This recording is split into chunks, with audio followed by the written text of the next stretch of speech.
நம்ம இன்றைக்கி வந்து கடலப்பருப்பு வடை செய்ய போகிறோம். நான் இப்போ பிசைஞ்சு கடலப்பருப்பு வடை வந்து எண்ணெயில் போட போகிறேன். பார்த்துட்டே இருங்க.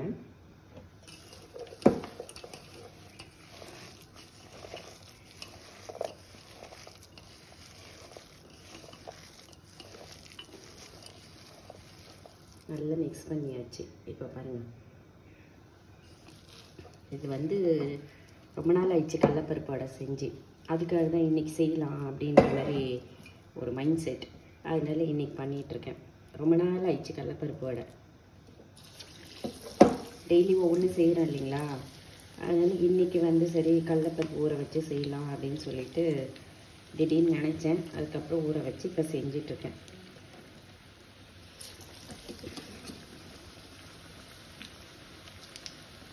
நல்ல கடலப்பருப்பு ரொம்ப வந்து நெசையக்கூடாது, திட்டமாக வந்து நெசைய வைக்கணும்.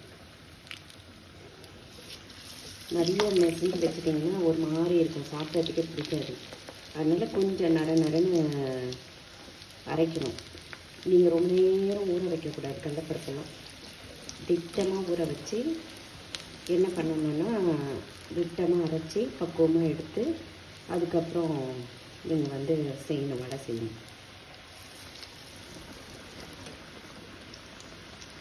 ரொம்ப நேரம் ஊற வச்சு அரைச்சிங்கன்னா குழன்னு ஆகிடும். தண்ணியும் திட்டமாக விடணும். கையில் ஒட்டக்கூடாது. எந்த மாவு நீங்கள் செஞ்சாலும், நீங்கள் என்ன மாவு, சப்பாத்தியாக இருக்கட்டும், வடையாக இருக்கட்டும், அதிரசமாக இருக்கட்டும், எந்த மாவு பலகாரம் முறுக்காக இருக்கட்டும், நீங்கள் பிணைஞ்சிட்டு நீங்கள் செய்யும்போது கையில் வந்து ஒட்டக்கூடாது.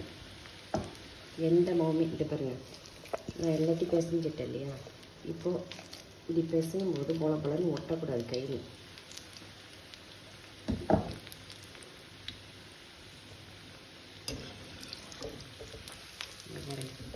ஓட்டு வடை மாதிரி இருக்கும் பாருங்கள்.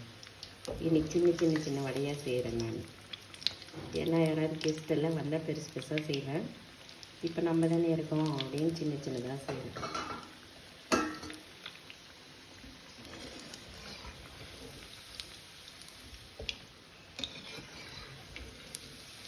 அவ்வளோதான்.